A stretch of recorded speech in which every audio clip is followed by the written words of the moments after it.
What's up, everyone? John Rettinger from Techno Buffalo here. I've been out of the office for the past week and a half hanging out with my wife and my new baby boy Nathan, but there are a few things that would get me back in the office, and this right here is one of them. It is the Galaxy Note 3 for AT&T. We took a look at the unlocked Galaxy Note 3 last week, but now we've got it all dolled up in carrier colors. Let's go ahead and take a look and see what comes in the box.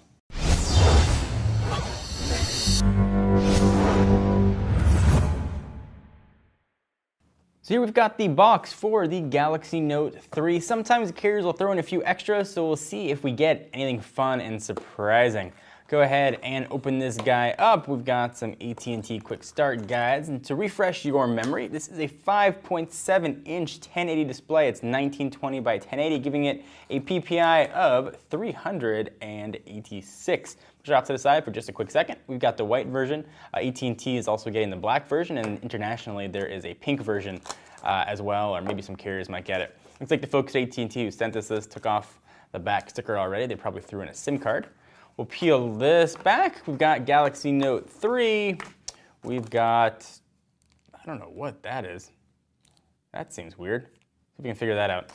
We've got a pretty gigantic battery of size 3.8 volt lithium ion. How many milliamp hours? 3,200 milliamp hours. And we've got just your regular wall wart charging and sync cable. Nothing surprising. So the mystery of what these guys are tips for the stylus. So that way you go with the S Pen, which lives right down here. I never would have guessed what that was, but looking at that tip, it all makes sense to me now.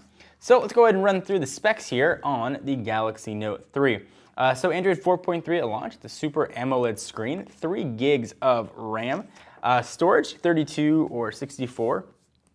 With external storage options via micro SD, 13 megapixel camera on the back, 2 megapixel shooter on the front, 802.11 ABG and AC, Bluetooth 4.0.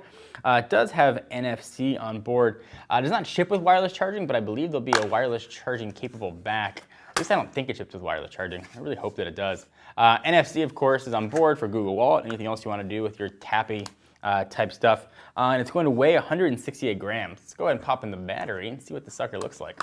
I should say, though, that there's a lot of questions about whether or not the back is actually leather. It's the same plastic back we've seen on other Samsung devices, but it's a little bit more textured. It does feel better in the hand, but it is still that same plastic. So love it or hate it, it's still here. Let's pop in the battery.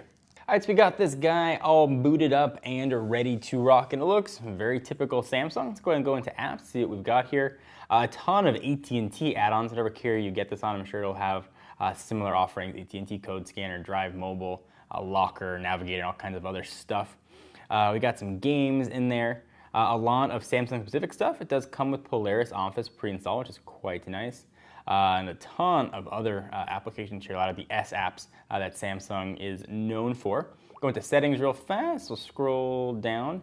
See what we've got here: screen mirroring, nearby devices, and S-Beam. If we go on over to general, go down to about device, we can see it is Android 4.3. Let's go ahead and pull out this S Pen, which now is reversible. You could, I know the jokes are gonna come, you could put it in both ways, this way or that way. And there's all kinds of other stuff. We covered it when Ashley was an IFA, but you can do all kinds of other stuff with it. You've got Air Command, Scrapbooker, Screen Write, S Finder, and Pen Window. Pen Window is kind of neat. So I'm not actually touching the screen when I do this, I should mention. I go to Pen Window, and then I just hit that, and I just draw a window on here. It's going to pull up certain shortcuts for applications that I can select to put in there, which is kind of neat, although it probably wouldn't take me that long just to do that and find what I need. But hey, it's cool to get a draw on the screen with stuff.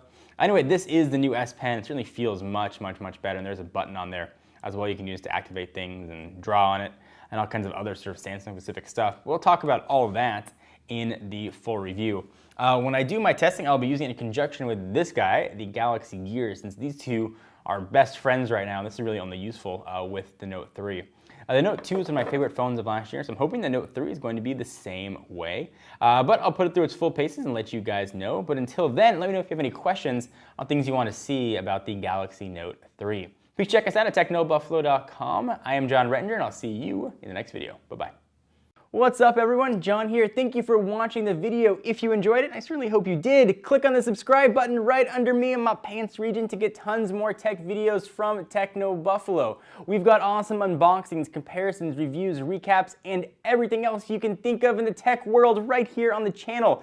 Join the herd today! If you want to check out some more content, just click right over this way to see some other recent videos. See you guys next time.